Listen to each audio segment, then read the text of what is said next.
And welcome back to another episode of Pokemon Knowledge. Listen, fingers crossed. I've had some crazy internet issues lately, hoping this won't be one of those days. But there was a lot of things I just wasn't able to talk about on Thursday. And if you don't know, if you're new to this channel, I go live every Thursday at 9:15 p.m. Eastern Standard Time.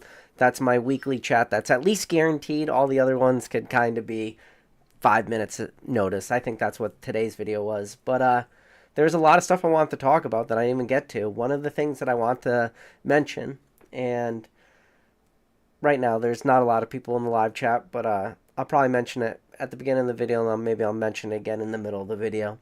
But Nat Turner. If you don't know who Nat Turner is, he's the president and CEO of PSA. He has been on my channel before in the past, and recently with all the crazy news that happened with PSA acquiring the eBay vault and then eBay acquiring Golden Auctions. Golden Auctions used to be owned by PSA. Now they kind of just switch companies. There's a lot of like craziness, a lot of speculations that's going on right now, especially with like the new PSA vault, eBay vault, because fees are going up. Right now, the sell on eBay vault, the minimum card value you could have is $250, but there's 0% selling fees. And then they were supposed to roll out 3%, and now it looks like they're going to be rolling out between 7 and 16%. 16% being cards valued at less than 200, and that 7% is going to be cards valued at $5,000+. So when you have, that's a big difference from 3% to 16. So there's a lot of questions people have had. There's a lot of people out there has made videos too. Rusty TCA Gaming put out a good video today. If you have time, sit through it. Rusty brings some really good perspectives into the eBay vault because Rusty was one of the very, very original people to even submit cards to the PSA vault. And if you go back and you watch some of the real early PSA like advertisements they did, Rusty was in there. And Rusty, I think he mentioned he sent like millions with an S, millions of dollars to the eBay vault originally. I think he ended up pulling a lot of those cards back, but there's a lot of issues going on with the eBay vault too. And one of those issues is like, unfortunately, some of the titles are like the listings are poorly titled. They're more titled for like sports cards, where when you're titling Pokemon cards, you want to change it up a little bit. And right now, they're just not, it's not a perfect system. And a lot of things some of the people have mentioned, especially Gem Mint Pokemon mentioned it, Rusty mentioned it, Dan Catchmall Collectibles mentioned it, is the problem with the vault right now is they just don't know if the vault will be able to handle a absolute flood of cards. And if they open up the vault to sub $200 cards, that's what they'll do. They will open up an absolute flood of cards into there. So these are some of the issues, some of the things that, you know, people are questioning, and nobody really has the answers yet. But I am telling you right now, I do have Nat Turner locked in. He's going to come on. He's going to talk about the vault. To my knowledge, I am going to be the first channel that's going to have an exclusive one-on-one with Nat Turner talking about the vault. Now, the date and time for that, we do have a confirmed date and time. Put it on your calendars, ladies and gentlemen. It is May 6th. It's a Monday at 4 p.m. Eastern Standard Time. So it's an earlier live. Usually, you know me, I do my lives late at night, 9 p.m. So it's going to be an early one. Again, Monday, 5/6. That's May 6th at 4 p.m. Eastern Standard Time. And if you guys have any questions that you would like me to ask him after this video is over, put it down in the comment section below. If I see any good questions, I will ask them. I have a long list of questions to ask. I'm going to be honest. Like, there's a lot of stuff going on right now with PSA and the vault. There's just, you know, I don't think there's really a lot of negatives in the sense. I just think there's a lot of what ifs. And I'm hoping that, and when I say like negatives, a lot of the negatives right now going on are just people wondering, can they handle this amount of cards? And I'm hoping Nat comes on and he's able to ease some of those concerns of people and saying, because you do have to understand one thing.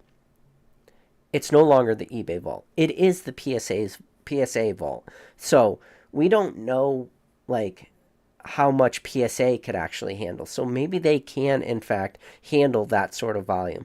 Now, a lot of people have talked about the fact that, when you were submitting cards through the PSA vault and then you would send them to golden auctions, because that was an option through the PSA vault. Now you're going to be able to send it to eBay, which is a game changer. But you could still, because PSA already had a vault, you could send cards to the PSA vault and then you could have those cards listed on the golden auctions. The only thing about the golden auctions is really it's more ideal for like higher end cards where people know the listing is happening. You have a trophy Kangaskhan, or you have, a trophy Pikachu or something. The people that have that sort of money, when those auctions come up, they're going to go, and doesn't matter what platform it is, they're going to know it's out there because there's very few buyers of those cards, and those cards don't come up very often. And when they do, it doesn't matter what platform it's on. The buyers will go to those platforms. Now, on the low end, that didn't really exist, so it didn't really make sense to sell it on the Golden Auctions Plus. Like, the fees to sell on Golden Auctions were really, really high in comparison to especially eBay, and especially if you've sent that card through the eBay vault. Shout out to Catch 'em All Collectibles. Shout out to Gem Mint Pokemon. I didn't know this until Dan's most recent video, but last year Dan had the number one highest, most expensive Pokemon sale of all of eBay was done by Dan's consignment service, and that was for Gem Mint Pokemon's first edition base set Charizard. In a PSA 10, it sold for like a little over, I think it was like 214,000, or I think that was the dollar amount. I could be off by like a couple thousand, but still, $200,000+ card, and because it was sold through the eBay vault, the fees on that sale were a whopping $0, ladies and gentlemen. So when you can sell a $200,000+ card through a vault service and have to pay 0% in fees, that's a great thing. But, like, that's the thing. That's one of the reasons people go to eBay. Lower fees, more eyes, more, especially on the lower dollar amount stuff. But a lot of people's complaints were about that, especially Gem Mint Pokemon put an Instagram store. If you're not following Gem Mint Pokemon Instagram, recommend you giving him a follow. But in his story, he mentions that it was about a 3-week turnaround time from when you would send those cards to the PSA vault till they would get listed on the golden auctions. Now, 3 weeks for some people might not sound like a super long time, but if you are trying to play the race to the bottom game, race to the bottom mean, usually right at release, cards that hit PSA 10s are going to sell for premiums at release, and then as more and more supply hits the market, the price of that card usually goes down. There are always very small exceptions, but for the most part, that is a good rule of thumb to go with, and it's in the name of it, right? Race to the bottom. If you are 3 weeks later than everybody else to put that card to market, you're not going to get that first to market premium, and we've seen it happen. Countless examples of cards. Now, that does bring a little bit of a concern for some people, because one of the things you would hope is that as soon as you, send those cards to the eBay vault, or excuse me, to the PSA vault, that you could almost instantly send those to eBay.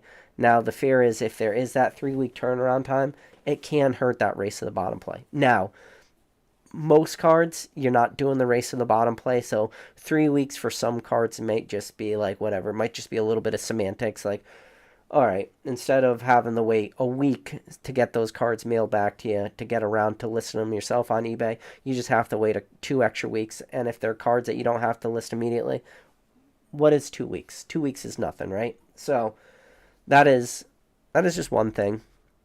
But it'll be, and I want to hear Nat's answer, like if they know how long is it going to take from the second you get those grades, you send them to the PSA vault, how long until you could actually list them on eBay?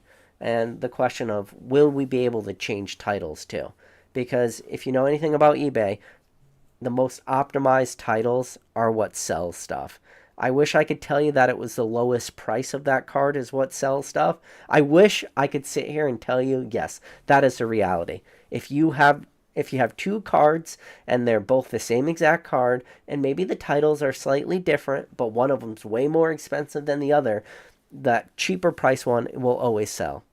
Unfortunately, that's not the case in Pokemon. The case in Pokemon is that the well-titled auction, or the one that has like a sponsored listing, or just happens to be at the very top of that eBay search page as a buy it now, more likely than not, that will be the card that sells. Because one thing about eBay buyers, and it's an unfortunate reality, is that they are very, very poor at optimizing eBay searches or doing something as simple as typing in a card and just moving their mouse over on their phone, hitting one little button and just sorting by, lowest price plus shipping, buy it nows. Something that simple. People won't do that. Most people, because eBay's like automatic is just best match. That's how most people live their life searching on eBay, by just best match. They very, very rarely do that simple thing like I just mentioned of just going lowest price plus shipping first. That's the reality of eBay. It's I don't think it will ever change too. It's the same thing with Amazon. There's been a lot of like studies that came out talking about Amazon search function. There's a lot of like, it's like the Amazon Prime recommended, and it has like a little highlighted box around it. It always has the Prime free shipping, but usually that box is not the cheapest option. It's just literally the very top option. So when you're buying your, normal daily household goods, and you just, I don't know, I'm just looking at two computer monitors. So say you type in computer monitor, it's just going to pop up with the Amazon suggested computer monitor, and you would be amazed at how many people click on that and buy that, just because they don't want to do as simple as on their phone just scroll to the bottom, and you probably could find that exact same monitor, but it's not a sponsored Amazon ad, and you can find it for 20 bucks, 30 bucks, 50 bucks less, depending on how expensive a monitor you have. But it's the same thing on Amazon. It's the same thing on eBay. People just do not optimize stuff. And that's why people do those sponsored listings. And the people that, one of the things about the eBay sponsored listings, you got to be careful, obviously. Like, you can hit sponsored listing, and then eBay will give you its suggested ad rate. And I've seen suggested ad rates up to like 29%. Make believe percentages for sponsored rate, but you could just go in there and you could type in your own sponsored rate, and then figure out a lower one that, especially if you're the only one really selling that card, you don't need a high sponsored percentage. And what that does at the end of the day, it's going to eat into your cost a little bit. So, yeah, that's what I want them to just mention, is just mention the fact that Nat Turner is going to be on again on May 6th at 4 p.m. Eastern Standard Time. It's going to be a good one. The last time he came on, I thought it was a good live. I thought I had some pretty good questions for him. I did feel like we did get some nuggets of information that Nat dropped during that live that nobody really knew. One of those being the new slabs. And if you guys have cracked any of the newer slabs, like, they're like, if you have, like, here's like a older one and a newer one, like, you could feel the difference. I mean, I wonder what they weigh though.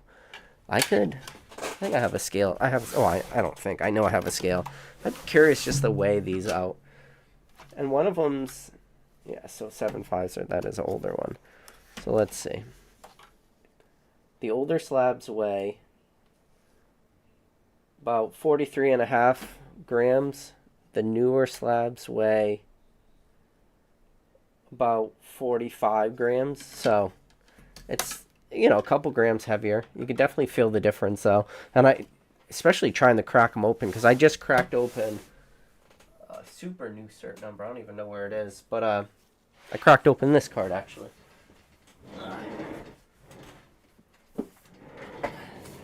This is my most recent crack I had, because I bought it off Mr. Jim Carson over there at Z&G Emporium. It was a PSA 7, and it looked okay. Like, definitely some white corner issues, but for a binder copy, I was like, 7, pretty nice. So I cracked that out, but it was a super, super new grade. It was like an 8.8 cert, so pretty much as new as you get. And when I was cracking it open, I had to really do a lot of cuts to get that slab open.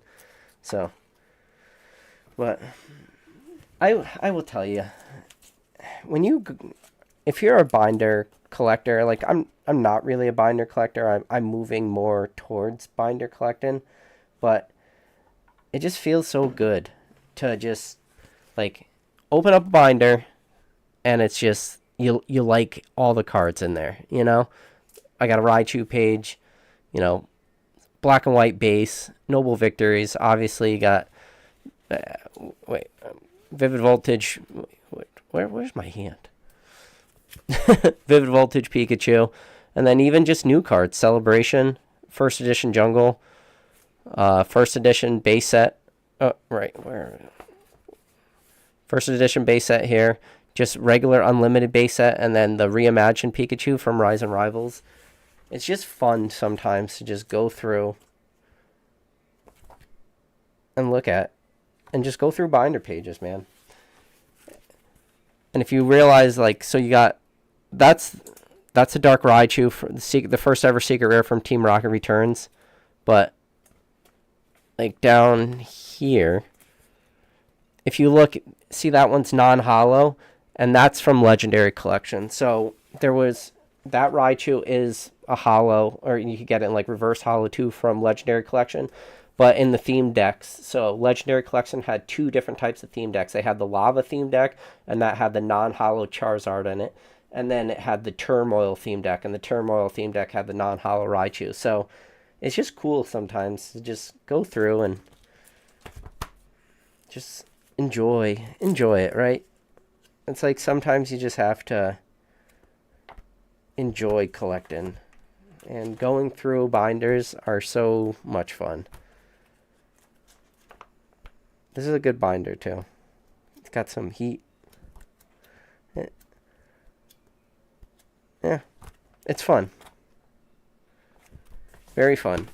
But I recommend you guys don't lose sight of this hobby, too. I think that's kind of the point I'm trying to make, is just don't lose sight of, you know, getting in the way of everything. Let's see. Like I said, because I didn't really get to answer any questions on Thursday night, I really cut that live short. It was still like a 21-minute live, which I feel like that's a normal video for some people.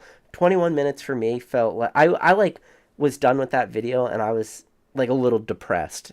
I felt like I didn't accomplish anything that night, because I really look forward to Thursday nights, because having a set schedule for a live really keeps you focused, really makes you do it. And so far, knock on wood, this year, I've had now officially haven't missed a week on Thursday night. So that is a little impressive. But I'm going to scroll up to the top of the chat. So we got Katie Lowen in here. Katie, because your name's Katie, I'm going to assume you're a female. I was just on the Cool Trainer Ryan live earlier, just in the chat, and Cool Trainer Ryan threw up his analytics, and his viewer analytics is 8.3% females. So I text Ryan my analytics, and I have 99.3% male, 0.7, yes, you heard that number correctly, 0.7 female viewers. So Katie, you might be the half a person who is a female who watches my videos. So yeah, 0.7. Those are my analytics. And my boy CTR is bringing down 8% female viewers. I guess, hey, you know, it is what it is. But I laughed. I sent it to him. I thought it was wild. Like, he has 8% female viewers, and I have 0.7. 0.7. That means, like, if there was 100 people standing in a room, there's a high likelihood, and 100 of my viewers, there's a very strong likelihood of those 100 viewers, there won't be one single female viewer. They're all men. So, I don't know why that is. I guess it's all because, like, whatever, girls don't want to look at me. Yeah, that's all right. I gotta tell my wife that, too. She'll be like, I could see that. Every day she comes, or not every day, she stopped asking me now, but for a while, she was like, what do you talk about all the time? I'm like, there's always something to talk about. There's never not a time to talk about something. But I am gonna probably do a little vlog next week too, and next week I'm gonna be going up and visiting Nick Old School Pokemon. I'm gonna be going up to his house, hanging out. It's gonna be me, Nick, Dan Catch 'em All Collectibles. We might meet up with Jake. Well, I think it's a definite at this point. But Jake is vending at a local show up in the Boston area. So if you guys are looking for a show, I forget what the name of it is, but we're gonna be there during the day. Feel free to, if you're in the New England area and you're looking for a show. We're not vending or anything. We're just going as, fans of Pokemon. I think it's a relatively big show, and I think maybe Jake is vending. But if you guys are in the area, I always recommend you guys coming through. I mean, shows are always fun to begin with. I don't know, I can't like vouch for this show. It's not like a collector con or anything, but I'll be up there hanging out with those guys, so that would be a lot of fun. And it'll be the first time I've ever actually been to Nick's house in person. Nick picked me up from Charlotte, but he picked me up at 7 a.m. And when he picked me up, I was literally carrying my kids to the car, getting them in the car seats, getting ready to drive down. Or my wife was getting ready to, excuse me, my wife was getting ready to drive my kids to daycare. So they didn't get really a chance to come into my house, but it's going to be fun to see Nick's collection, especially all the no damage Ninetales. So I might have to do a little vlogging at the not at Nick's house. I'm not gonna start filming all his stuff, but film a vlog at the card show just with the guys because it's always fun. But yeah, you know what? It's funny. It's like a little mini vacation for me, if that makes sense. Just to be able to like get out, just spend a day focusing on Pokemon. And when I mentioned this at the end of the live. If you guys didn't get a chance to watch my most recent live with Dan, Catch 'em All Collectibles, and at about the halfway point, so about the hour point, Jake from Pokenomics hopped on. And when that live was over, I mentioned something that I recommend all you guys reaching out to people and, making friends in this hobby, because making friends in this hobby makes the hobby itself so much easier, first off, and it just makes it more fun to be able to share this hobby with, people that enjoy it as much as you. Because I don't know about you, but for me, in my daily life, while I have some people that like kind of like Pokemon, they don't even close to like Pokemon the way I like Pokemon, the way Nick likes Pokemon, or Dan, or Rusty, or CTR, all those guys, that I consider friends. Like, you know, one of the things I love doing more than anything is just hanging out in the Rattle Discord, because Rattle loves Pokemon. And then, speaking of the Rattle Discord, after this live is over, I will be hopping into the Rattle Discord, because it's UFC 300 tonight, and we watch the UFC in the Rattle Discord. So if you guys enjoy UFC, I recommend you hopping in there. That's always fun. But yeah, just hopping in his Discord and just talking to people, because that's what people are talking about. They're just talking about Pokemon, and I need that. It's very therapeutic in a sense, and it's almost weird. It's like, and the same thing with the channel. If I don't talk about Pokemon, like my brain, I feel like it just gets filled with just all these thoughts, and I just need to get like a thought dump out there. So the fact that some of you guys tune in for these thought dumps, I appreciate that. I don't know how you listen to as much as you do. Big shout out to number one mod in the game, Drew, too. Drew, you're always out there, buddy. I appreciate you. So Pokey Steve said, perfect time, and I'm about to take the pup out for a walk. Nice, Pokey Steve. What kind of dog do you got? I am curious. Pokey Chef said, yo, Pokey Chef, let me ask you a question about just cooking. Because if you guys don't know, Pokey Chef works he's one of the head cooks at a place called Capitol Grill. When we were down in Charlotte, Pokey Chef came through. Like, I didn't even really know him at the time. Handed me a card. He was like, hey, this is something for you, PK. I didn't think twice about it. I just kind of put it in my back pocket until later in the night. I opened it up, and he gave us like a really, really generous gift card to the Capitol Grill, which I felt really good, because I never met Pokey Chef before, but when he was standing at my table, he said he was a fan of the channel, and then he mentioned that his daughter was a big fan of Ponyta. So he didn't say, no, Rapidash, not Ponyta. His daughter was a big Rapidash fan, and I had a PSA 9 hollow Rapidash from Fire Red Leaf Green in my case. I think I had it stickered for like $45, maybe $50, something around those lines. And then I was like, hey, before you leave, man, I want to give you this card for your daughter. So I grabbed that Fire Red Leaf Green Rapidash, which, if you know the hollow pattern on those Fire Red Leaf Green cards, they're really, really beautiful. And because it has like a almost like a rainbow effect to the hollow pattern itself, and with just Rapidash and the way it comes out, it really, really comes out well. Like, it's a really, really nice hollow, and that was one of the reasons I graded it. Missed the 10, hit the 9, but it was still like a clean card.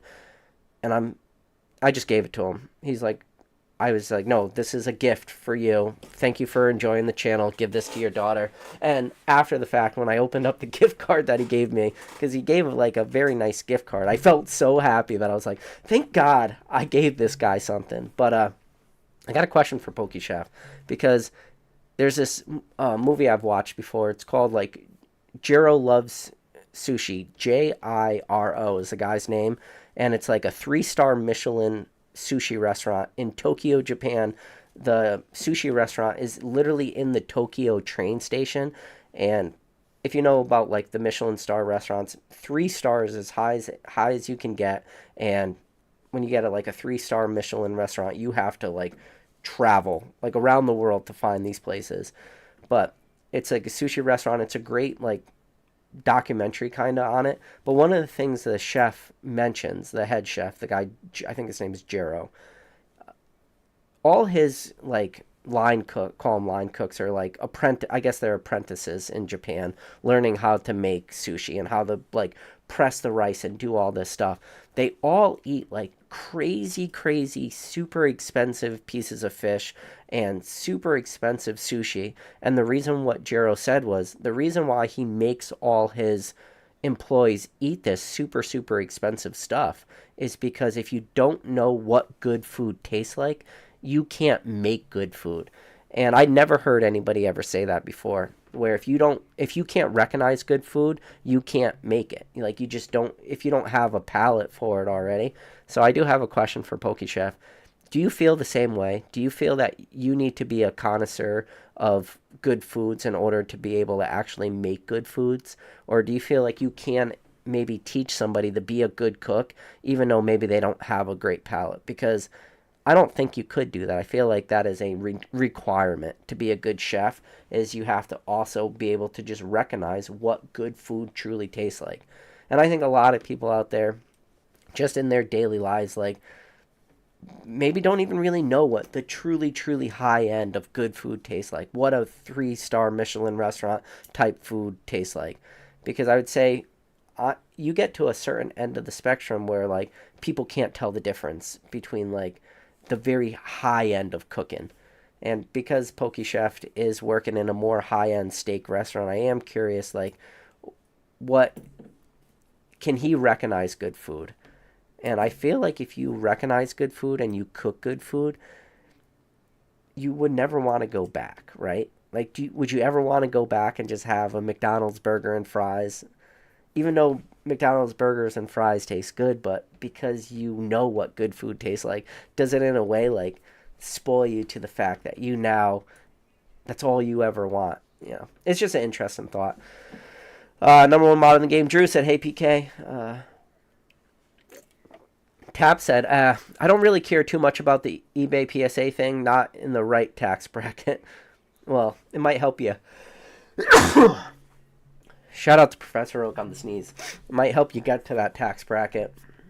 Let's see.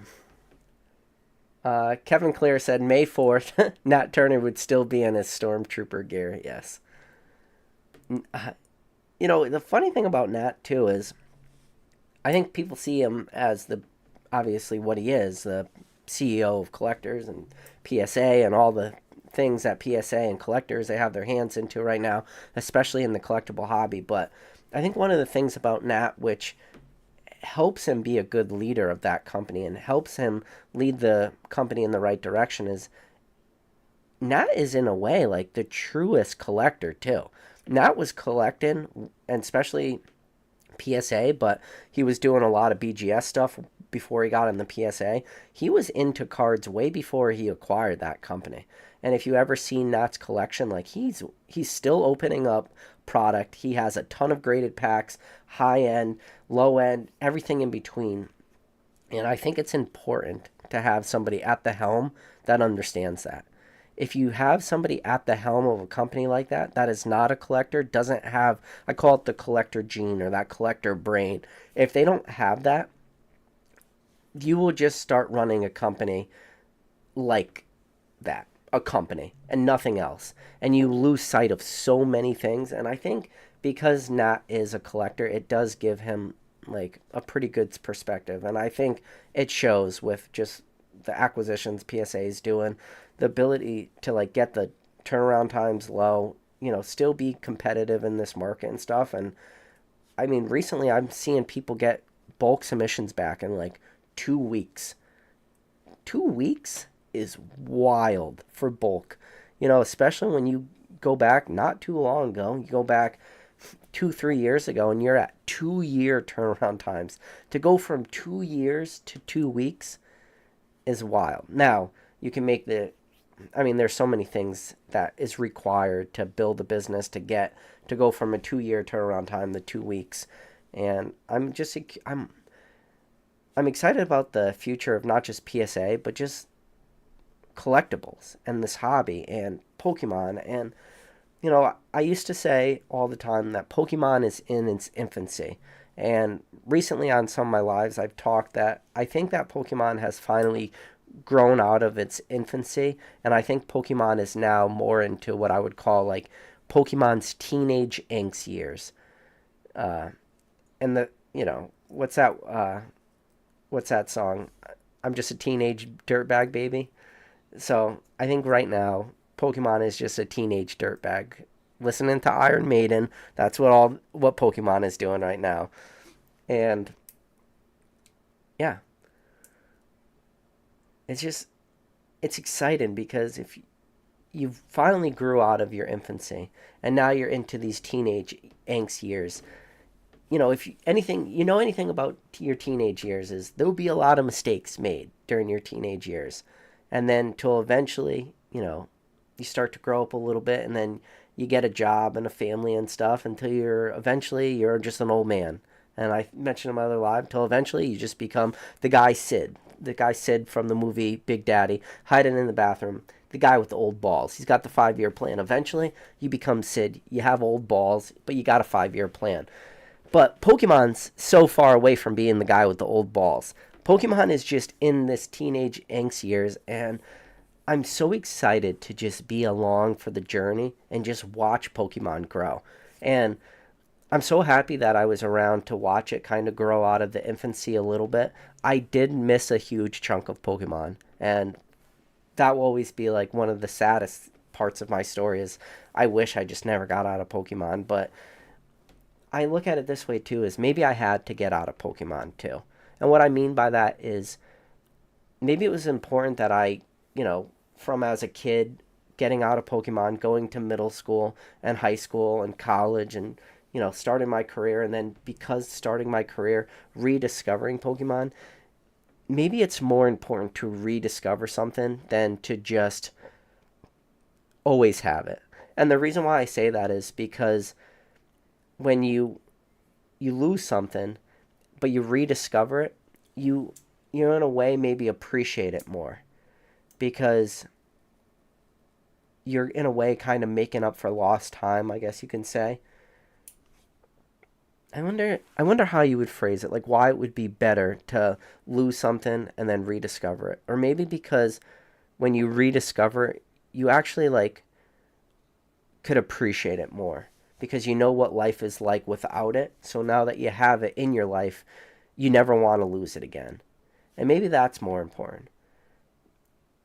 And that like through that lost, you grow. Because that's kind of like what Pokemon was and is and will be for a lot of people is just you lose Pokemon, you lose out on. I mean, it's a kid's game that stops that when you grow up and you're chasing girls and you're going to high school and you're doing all this stuff, and then you grow up and it's no longer a kid's game and it becomes something special and it elevates into a new level and you discover it in a way that you never experienced it as a kid. Like the way we're interacting in this hobby right now, when I was opening up my base set jungle and fossil packs at 99, I was not experiencing this hobby in the way we are today. But I was lucky right here. That's my league book from Toys R Us. I was able to experience it differently as a kid. And those experiences are just as important in my Pokemon journey as all the stuff I'm doing today.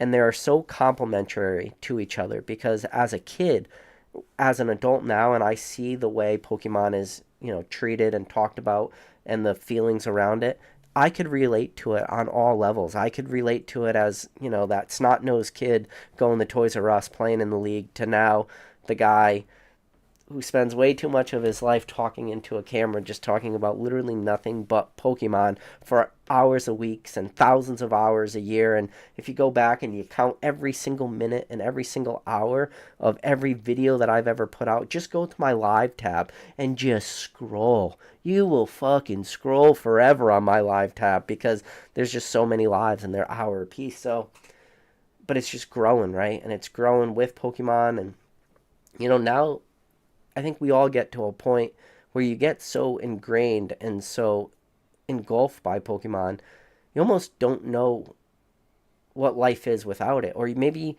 you can't remember life before Pokemon. And it's a kind of, in a weird way, the same way as when you have kids. Like, me and my wife talked about it the other day. She's like, my wife said, I don't even remember what was our life like before we had kids. And my kid's only, going to be 3 in June. So he's still pretty young. But my wife is already like struggling to remember her life 3 years before kids. And she's like, do we just have way more time? She's like, what did we used to do? Like, I don't even remember. She's like, all I remember is life with kids. And in a way, it's the same thing with Pokemon.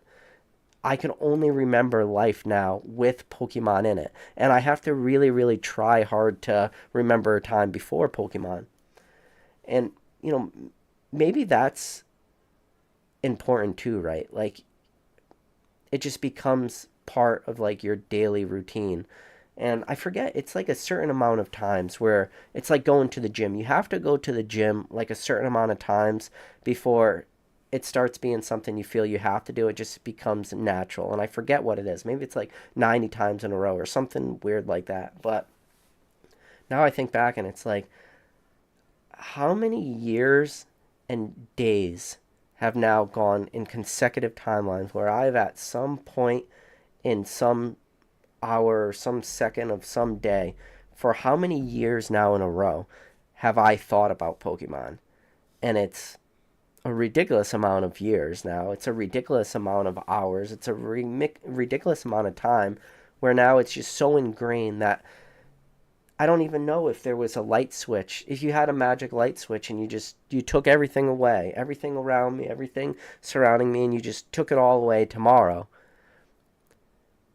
I don't think that's enough to make it end. Like, I would just keep going on. I would just restart my collection. I would just redo it. I would still make videos.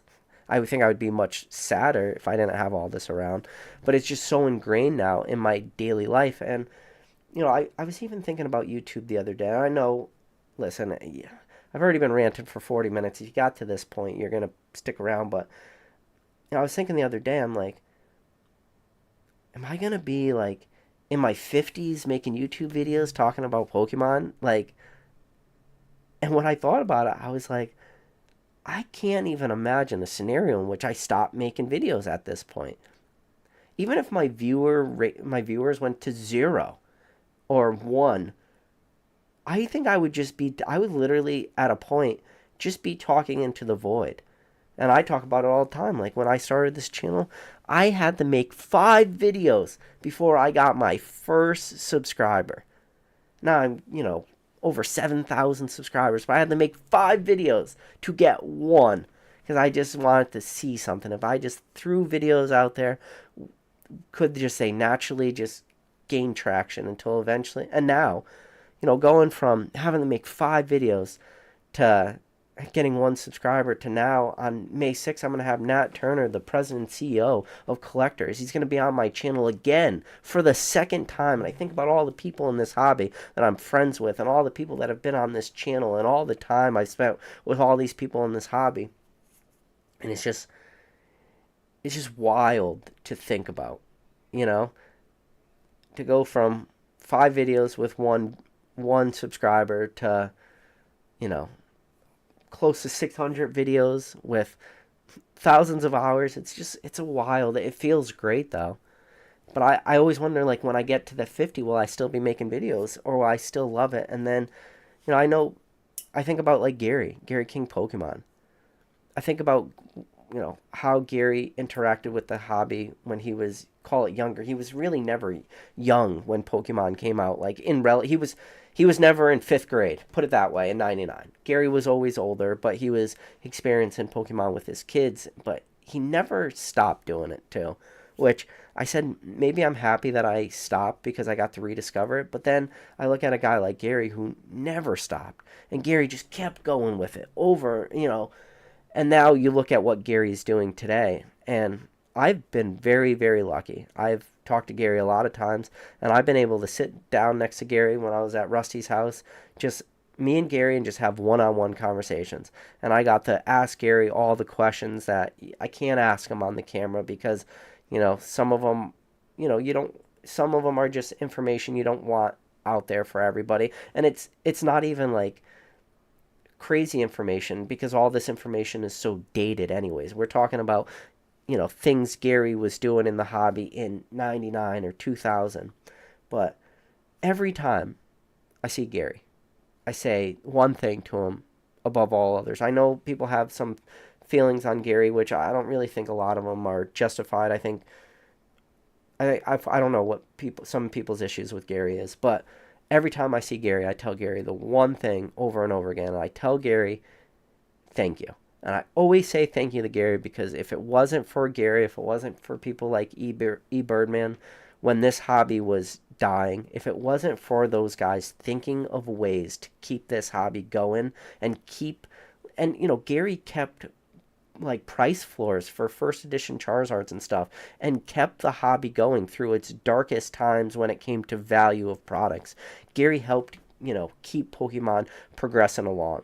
And, talking to Gary, one of the things he talks about is, being on the phone up and, late at night, talking to Birdman till like 2 a.m. on a landline. There was no cell phones. And just him and Birdman talking on the phone, just thinking of ways to keep the hobby going, to keep interest, to keep prices high. And, I'm talking about, Nat Turner. And in a weird way, I get to almost like continue, like, in a way, continue Gary's legacy of like how he interacted with Pokemon when he was younger is now the way I'm kind of interacting with Pokemon today. Where Gary was building relationships with people. Gary was, doing things publicly, privately. He was building his collection. He was helping to build the hobby. He was discussing the hobby. And he was doing all the things that Gary did. But also what Gary did was he was the one that was in communication with Joe Orlando. If you don't know who Joe Orlando is, before Collectors came in, Joe Orlando was the CEO of PSA. And Gary had a friendship and a relationship with Joe Orlando. And to the fact where even Joe Orlando would send Gary stuff in the mail, like would send him sports cards and shit just to like mess with Gary because Joe Orlando knew that Gary was this big Pokemon guy. And really, there were other options for grading at the time. It was because Gary and Birdman, because they decided to go with PSA, that PSA ended up in the future being, the top end of grading. But Beckett was an option.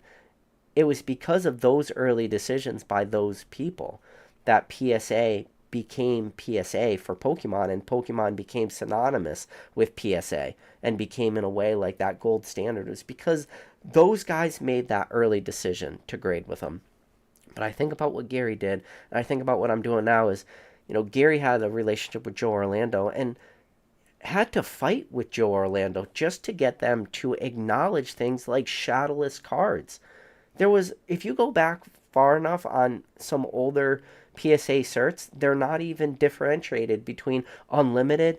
Well, they had unlimited and first edition, but they didn't even like recognize shadowless cards. Where now everyone knows what shadowless cards are, but it was because of people like that that he even had to push them to start acknowledging these cards.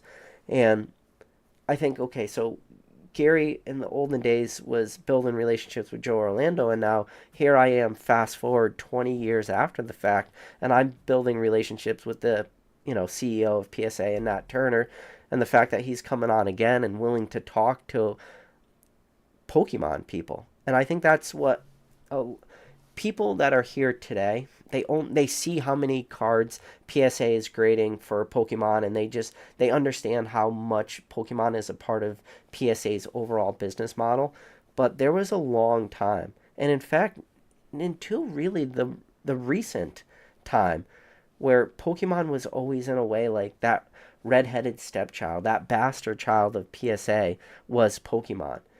And it took a big effort by a lot of people to really get PSA to start to recognize how important trading cards was as part of their business, and not just part of their business now today, but part of their business in a year from now, a week from now, 10 years from now. It's going to be such a vital part of their business, to the fact that even right now, the PSA magazine, they're like branching off the PSA magazines, and now we're going to start getting our own like TCG Pokemon focused PSA magazines, because right now there's a lot of fluff in the PSA magazines with sports cards and stuff, and now they're going to start to cater these magazines for the trading card fan, for the Pokemon fan, because PSA realizes like how important Pokemon is, not just as part of their business, but I think they see the market.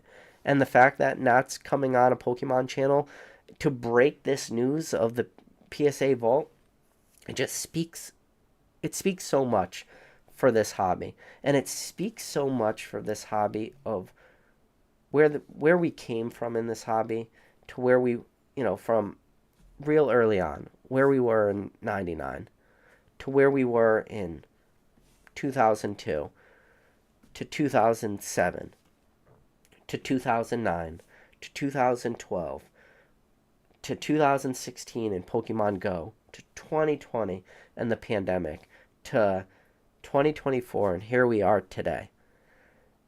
It's wild. I don't know. Listen, I rant. It's my thing. I don't know what I'm talking about most of the time. Sometimes you just gotta strap in, put your seatbelt on, and just take the wheel. I don't know where we're going. But, so Kevin Clare said, oh yeah, so I got to the Stormtrooper thing, and then Saul said, sending Dan my Mario Pikas before the PSA vault starts. Yeah, man. I'm going to sell those Mario Pikachus for 0% fees. Can't really go wrong with 0% fees. Yeah, that's cool though that you're sending them your Mario Pikachus. Another thing too about the PSA vault that I want to ask them is, how are the cards going to be sold to? I don't know. Are they going to be integrated through our own eBay accounts, or is it going to be that PSA account, very similar to PWCC used to have one? And is it only going to be auctions, or is it going to be auctions and buy it now? It's like, these are things I can't wait to ask Nat and get an answer for. And I think, it's this, a lot of the questions I ask will be cross hobby meaning Pokemon, sports. It's going to be, a lot of the questions are going to be translatable to a lot of different spots. And it's funny too, the live I had with Nat, I think it ended up getting like 5,000 or 6,000 views, but there was people in the sports community that did breakdowns of those lives, and all those videos got like 10,000, 15,000, 20,000 views, just the people doing the breakdowns, because I don't know, I just thought that was funny. I mean, they were always kind in every single one of those like videos where people were doing commentary on the live between me and Nat, and they were always super nice, always linked my video and stuff in the description, always gave me big shout outs and stuff. But I just thought it was funny that the breakdowns of the actual interview had way more views than the actual interview itself. So The Doubler said he just found 2 copies of the Pokemon Time magazine with Pikachu and Squirtle. Yeah, very cool. See, I don't have to go far. Yeah, I think at this point too, I'm just never going to show anybody what's off camera too, because I think people are like, how does PK he just puts his arm a little bit to the side and can just pull out anything at any point, you know? It's part of the illusion. Like, it's the never-ending desk, right? The desk is just the drawers. They go forever. Uh, let's see. Uh, Kevin Clare said eBay's vault will be like, yeah, no MetaZoo. No MetaZoo for the eBay vault. Uh, Catch 'em All Collectibles wants me to ask Nat about upcharges. Also, booster pack eligibility for the PSA vault. Oh, yeah, you bet your ass I'm going to be asking about uh, the pack rated. So, Dan said he sold that first edition Zard for $217,500. Okay. Uh, Felipe De Sosa, good to see you, Felipe. Uh,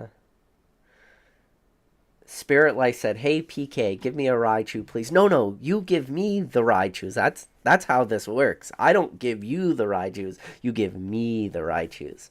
But I like where your head's at. We could do a trade. I will trade you for your Raichus. Okay. Because I've learned something a very, very long time ago. You can never have enough Raichus. Remember that, guys. You always need more Raichus. Let's see. Number one mod in the game said the 20-minute rant. The 20 minutes wasn't even half a rant. It wasn't. It was a weak rant to say. We got Rao Pokemon says hi. John Doe, he says we need every rant. Yes, John, appreciate you, buddy. Dan Catchmall Collectibles is beating me with his female viewers. I have 0.7%. Dan has 1%. And old CTR has 8%. Number one mod in the game said Katie is 1/3 of 0.7 ratio. Yeah. So Seedzer said, Setzer, Setzer, Setzer said, no question here. Just want to say thanks for all the lives, bud. Love the PK rant Thursdays. Yes, buddy. I appreciate that, and I appreciate the support of the channel. We got Jumbo Fitz in here. Good to see you, Fitz. Let's see. John Doe said, when PK said if only one person was watching him, he'd still be on here ranting. That's when we knew he's a real one. It's true, though. I would be on here if there was only one person watching. So BKS collection. He said PK, you incited FOMO on Lost Origin and Brilliant Stars. How many cases of each are you up to? I'm at 5 cases of each. Feels like this is a situation I've been staying liquid for since Sword and Shield ended. I'm not going to give you my exact positions, but I'm going to let you know that I have no more liquidity. And I am now not buying any more Lost Origin booster boxes. I am no longer buying any more Brilliant Stars booster boxes. I had to take my foot off the gas because now I have to save up money as quick as I can to get this freaking reprint of Japanese 151. And originally, my goal was to get the dollar amount that I had. It's an arbitrary number, but I wanted to pick up cases at $1,000 for Japanese 151. If you don't know, Japanese 151, it is a main expansion, so it's not specialty set, so there's 12 booster boxes per case. So if you get $1,000 per case, works out to be like $83 per booster box, and that was like the number I felt comfortable with in my head. Now, if the price for booster boxes drops way lower and we end up seeing $70 or $60 or something crazy happens, this reprint is so massive that we see 50, which I find that unlikely, but if that happens, obviously I would buy according to that. But my goal was $1,000 cases, and I want to pick up 120 booster boxes, so 10 cases, and that puts me right around 10 grand. Can't do it anymore. I went too hard in Lost Origins, Brilliant Stars. I didn't even have the 10 grand for liquidity, which to show you how much I spent on Brilliant Stars and Lost Origin, it is a It is a pretty preposterous amount. But yeah, I had to just stop doing it. So when I do say that I think it's a good buy, I'm at least doing. I'm putting my money where my mouth is. Uh, so Aaron said, thoughts on the current state of the Charizard pre-release staff promos in PSA 10. So Charizard pre-release staff promos. So you talking about the Vivid Voltage Charizards? I don't know. I can't even tell you what the prices are right off the top of my head. There was a while during the craziness of the pandemic, and everybody was. If you are talking about the Vivid Voltage Charizard pre-releases, people were buying those things for ridiculous prices. But the problem was there's just so much. It wasn't even FOMO for those cards. It was just so much false information being put out there by people that just had no fucking clue what they were talking about. People were talking because at the time organized play shut down and no more staff cards were being released. So everybody was talking about those Charizard, pre-release staff cards being like they're not doing staff stamps anymore. Pokemon has officially said they're not doing staff promos anymore. And it's just like, no. Organized play is just shut down. Staff promos are not going anywhere. So because there was so much hype that went into those and because they were relatively scarce and stuff, because they weren't put out at leagues and the people that were selling them were just really cornering the market, those cards are super overvalued for so long. So I just always stayed away from them. It was never something I really wanted to get into. I always felt that the price of those cards would drop a lot when the demand behind those started to drop off a little bit. But to tell you, man, I don't even know what the current price is of Vivid Voltage pre-release Charizards are. It's just something that hasn't been on my radar, so I don't even know what the current price is. So I don't really have like a good. I don't have a good thought on it. Um, Number one mod said EX Hollows are nice. Yes, EX Hollows are beautiful.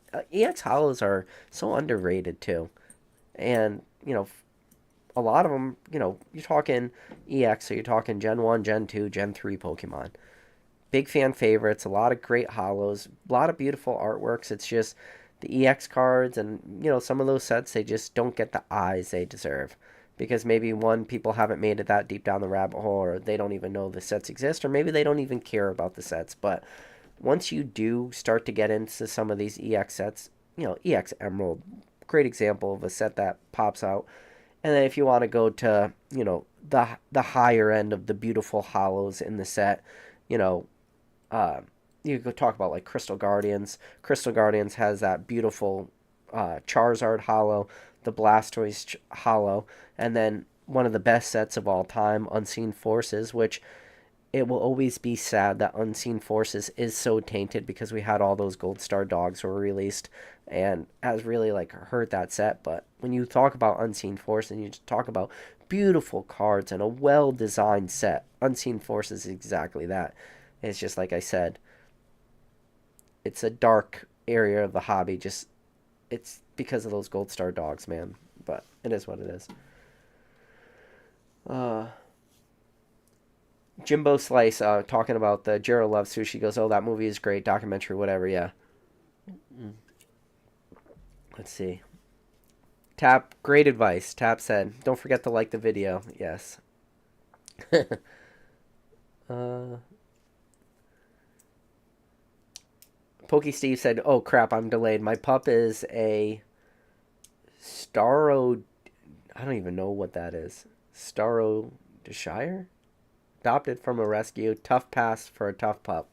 That's good though that you rescued a pup, man. I'm not really sure what type. Send me a photo of that dog on Instagram so I know what it looks like.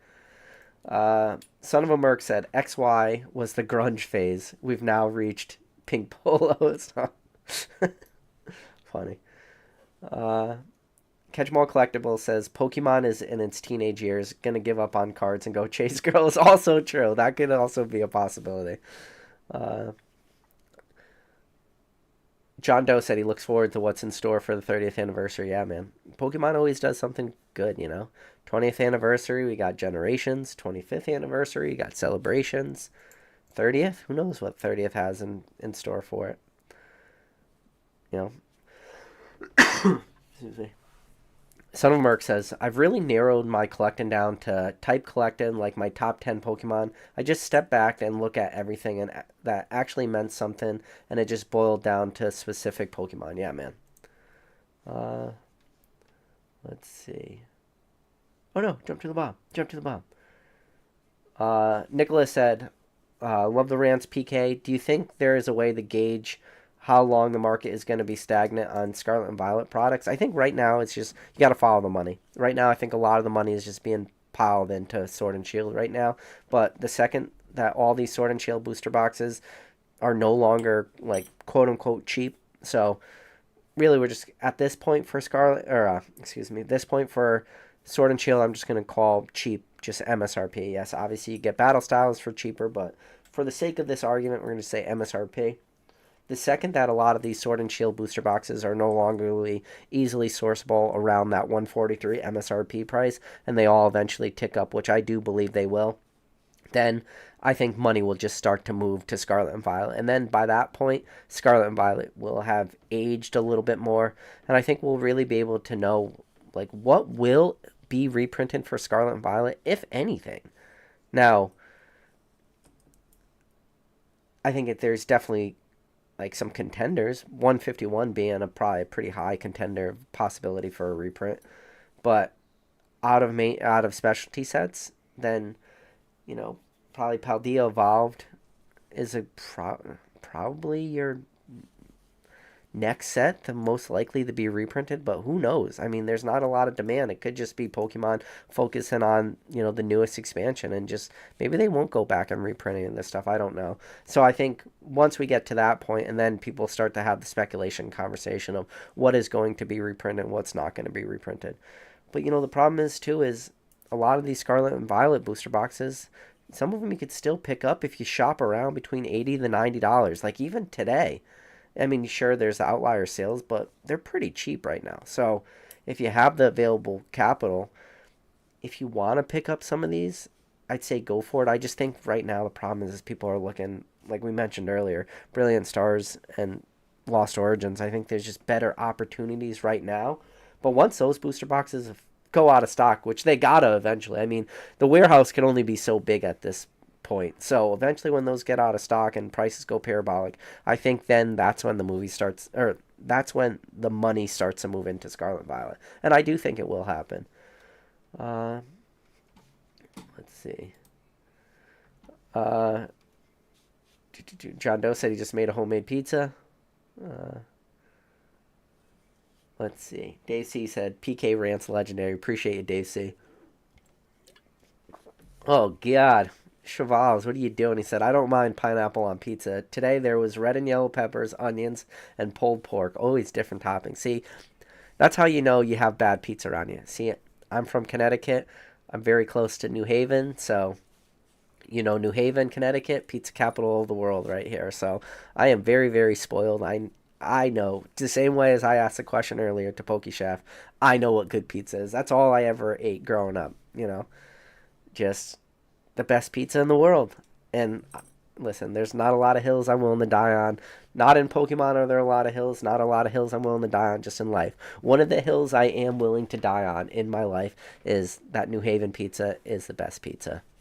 It's not even up for debate at this point. There's just some undeniable facts, and that is one of them. Max Power said, what up, PK? Hope the internet is oiled up and functioning now. Let's hope. Knock on wood, buddy. But today, speaking, it's not internet, but what I did today was I replaced our dishwasher. So that was an adventure for me. Just like, I don't know. I just did it. Took the old one out, unconnected everything, turned the water off down low, changed all the connections. It wasn't that hard, but I did it. And I did it by myself. So, proud of myself. And I just, manhandled the old one, picked it up by myself, had to pick up the new one. Washing machines not washing machines, dishwashers aren't that heavy, but I had to pick them up all to myself. Brought the old one to the curb and stuff because we got bulk pickup in this week. So I had a really, really successful day.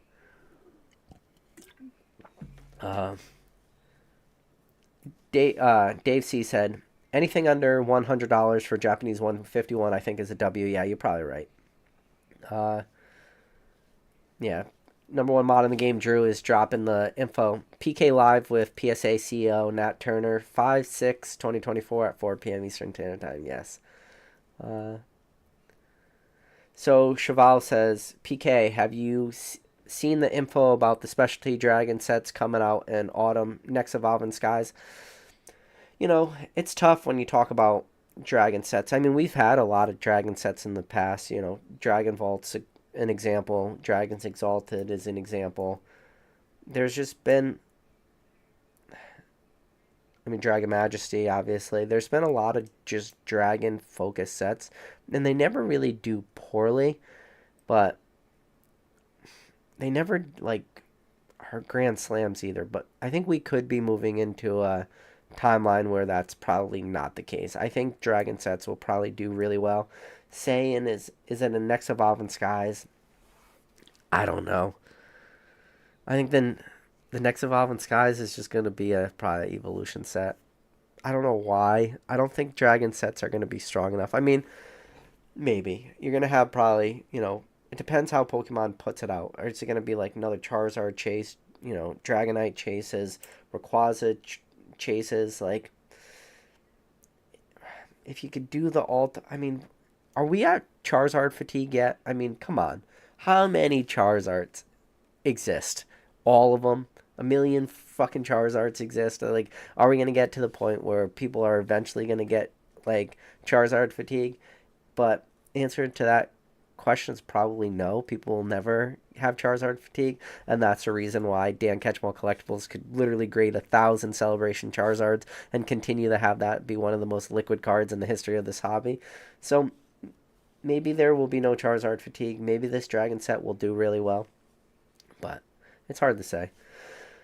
Rock Sandy said, "What are your thoughts on the current political and economic state of the world? Doesn't matter what timeline you lived in. I don't care if you lived in 1900.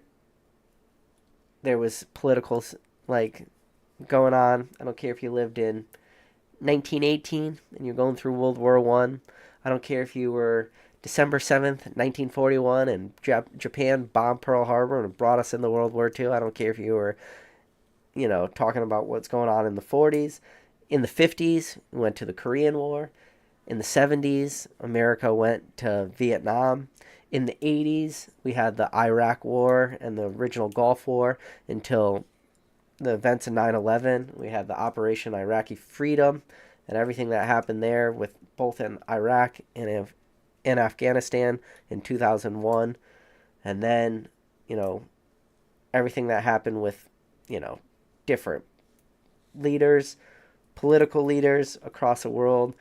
In the 80s, you had Russia versus America, and then the Berlin Wall collapsed, and then we weren't at war with Russia anymore till now. It seems like we're at a proxy war with Russia. Listen, one thing about geopolitical stuff from both an economic and political, there's always something going on at any moment of any day of any year.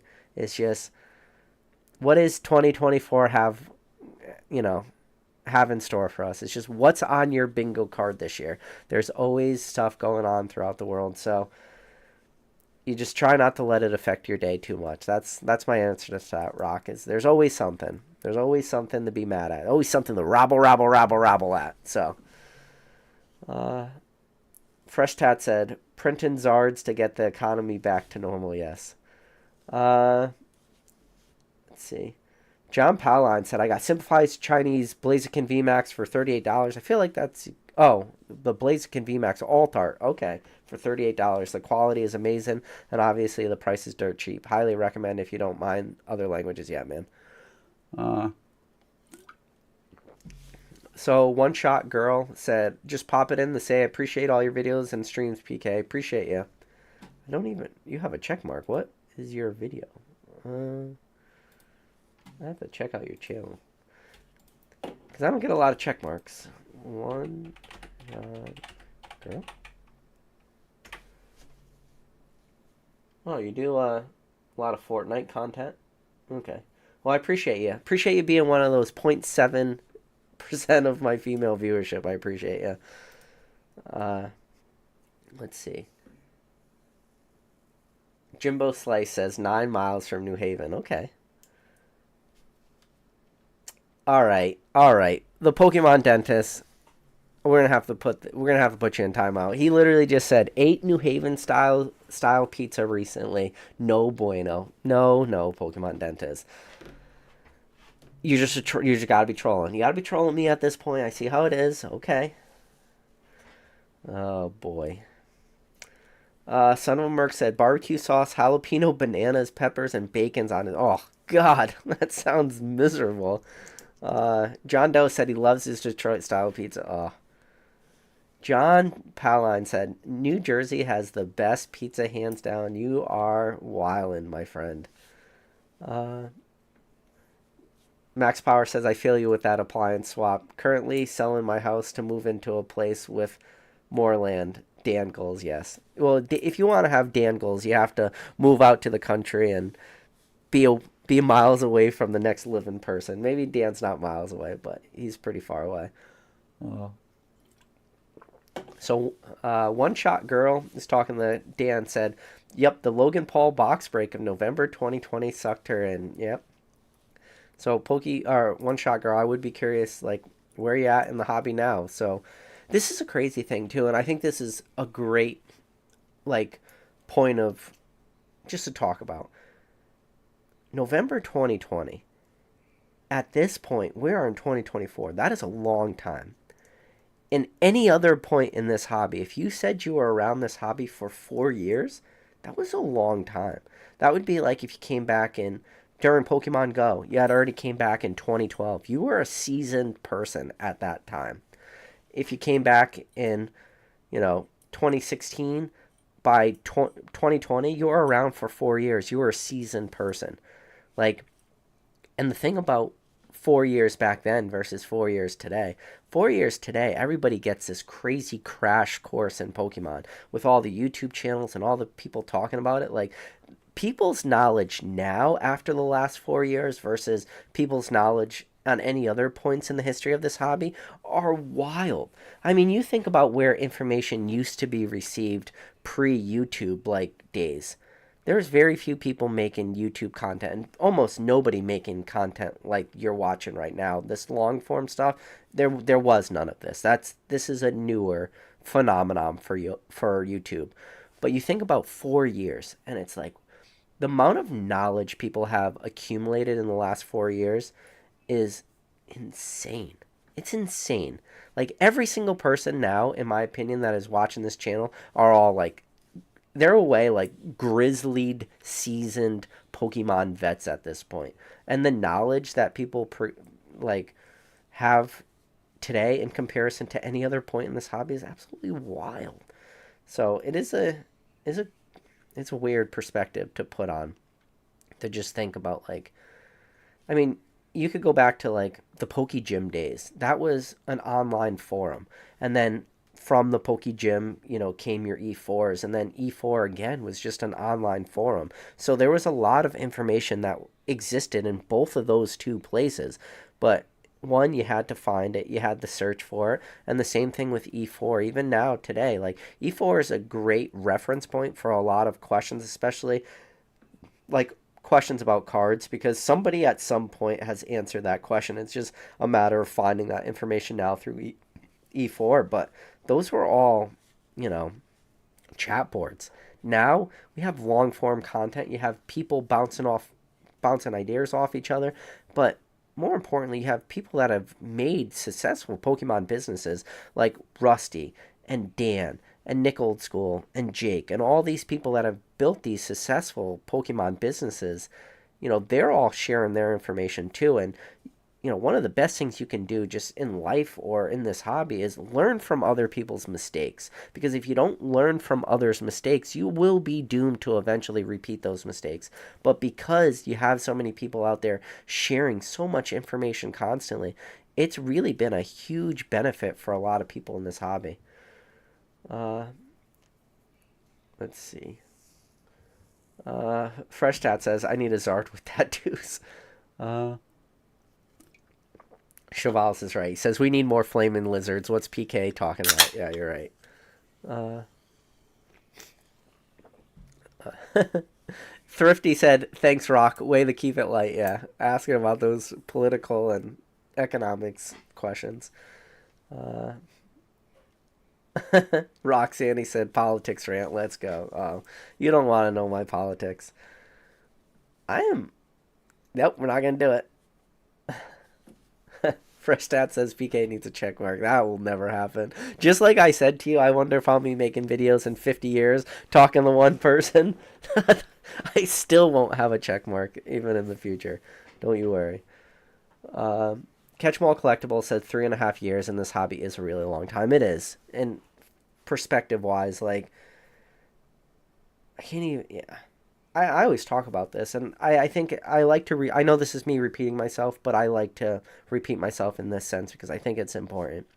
When I got back into this hobby, I got very, very lucky that I got back in what seems like a long time ago in 2012 when I talk about it all the time. I was got my first job out of college, working in the oil fields. I was living in a man camp with my Sony Vaio computer, and one of the things that I was doing was going onto eBay and trying to pick up stuff from my childhood. And I always say that I'm lucky that I got in then, but it's not a great story either because the problem is people hear the year.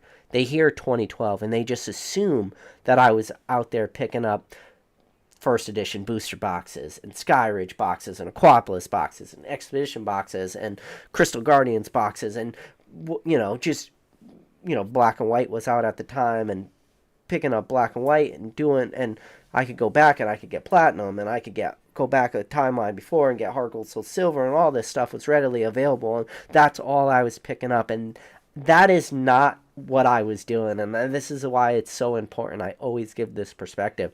When I got back into this hobby, I was going after base set Raichus because that was a card that I never had as a kid. And I always wish I could sit here and tell you that I was going after all these grails of grails and the highest end of trophy cards. And one of my favorite lives I ever had was when I had MK Poke CC on, and MK Poke CC talks about when he was a junior in high school in 2009, getting a summer job washing dishes, saved up $1,800 and was able to buy a raw number 3 super secret battle Mewtwo, and he was the first person in the world to grade it a PSA 10, and that is a card that today sells for greater than 6 figures, and that was a kid in high school washing dishes. I wish I had his story. My story is not that. My story is I was picking up base set Raichus on eBay. And I was picking up movie posters, and I was picking up a bunch of currencies and coins and random shit. But it just happened to be that Pokemon was one of those things. And I wish that I could tell you that I was like interacting with the hobby then the same way as I am today. And that's not the truth. But I wish it was. I wish I could tell you that. So I always like to put that perspective out there too, because now when you talk the same way as these people, Dan said 3.5 years is a real long time. People's stories in their 3.5 years of re-entering the hobby are so drastically different than my first 3 years. The crash course, the people, the buys, the way people are interacting with this hobby is wild. Like, you name it. Like, the amount of businesses people have grown in short amount of times, and the products and the cards and the things that people are buying are just wild. So it just kind of, it's like I said, it's all perspective, right? One shot girl said, "I'm pretty deep, I'd say. She got a distributor of her own in mid 2021 ish, and now she sells packs and does live breaks with her viewers." Okay, so you really did go deep then. Uh, Catch More Collectibles says, "Crazy it was that long ago." Yeah. Uh,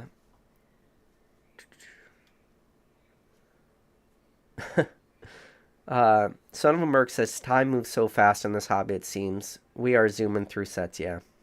And that's, it's one of my favorite quotes. It's one that if you're not new to this channel, you've heard me say it a million times. There's only one person in the history of this hobby who is undefeated, and that one person is Father Time. Time just keeps ticking in this hobby. Time doesn't stop, doesn't slow down, it doesn't wait for anybody. Uh, Number one mod said, as a kid, I remember wiping out whole ink cartridges in a day on AOL, just printing random Pokemon shit. Yeah. And back then, ink cartridges were super, super expensive. Remember, I'm old enough that I remember not having a printer growing up. And I would have to go to my mom's work with a floppy disk. Yes, you heard that correct. I wasn't bringing a flash drive to her work. I'd have to save like whatever I was doing for school. I used to have to save it on a floppy disk, and then I would have to go to her work and then open up, that file off that floppy disk and then print it off of her work computer because we didn't own a printer at home. That's how old I am. For everybody out there who is questioning, I am that old that I was saving shit onto floppy disks. And I remember, now this is really going to date me. I remember in high school when I had to get my first ever first ever flash drive. And it was 128 megabytes. That's how big my flash drive was. And I remember that flash drive was like $49. And it was like gold. And we used to have to wear it on a lanyard around our neck because we couldn't lose our flash drive. And it was a 128 megabyte flash drive. And that's high school for me. High school. And I remember when they took away floppy disks out of the, computer towers at school. And I remember being like, oh my God, we can't save shit on floppy disks anymore. We gotta have to start saving stuff on flash drives. That is how preposterously old I am. Oh my God. This right hand of God. This is a true story. This is not made up. If anybody out there thinks it's made up, I promise you from the bottom of my heart, this is a very, very true story. God.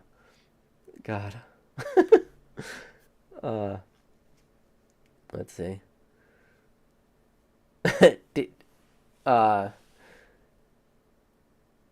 Cheval said, I hadn't cared for the yellow mouse in years. He's just here to talk food and roast PK. I'll appreciate you, Chevals.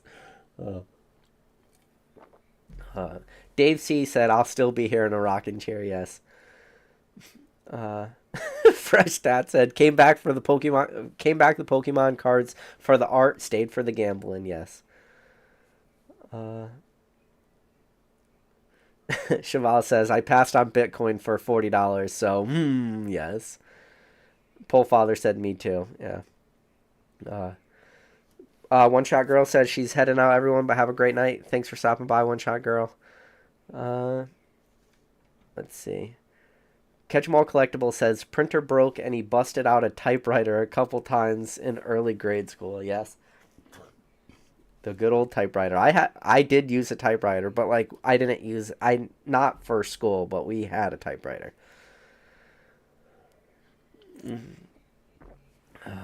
So Cheval says a trend I've seen. Oh wait, Son of a Merc says one use flash drive is all you get. Yeah. Cheval says a trend I've seen in this hobby is no hesitation on buying cases of booster boxes, multiple thousands of dollar flips, but no one visits to the dentist in a decade plus. Not sure why it's so prevalent here. Have you seen my teeth in Cheval's? You've seen my teeth in person. I have beautiful teeth. I have beautiful teeth. Cheval's. Look how white they are. These babies are as white in person as they are on the computer screen.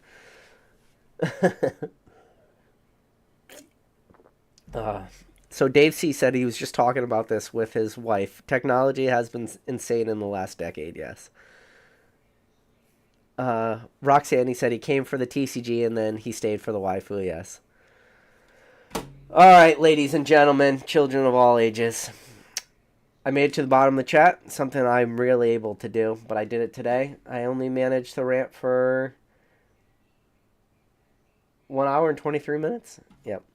But, yeah, guys, listen, appreciate every single one of you. Do me one favor before you click off this video.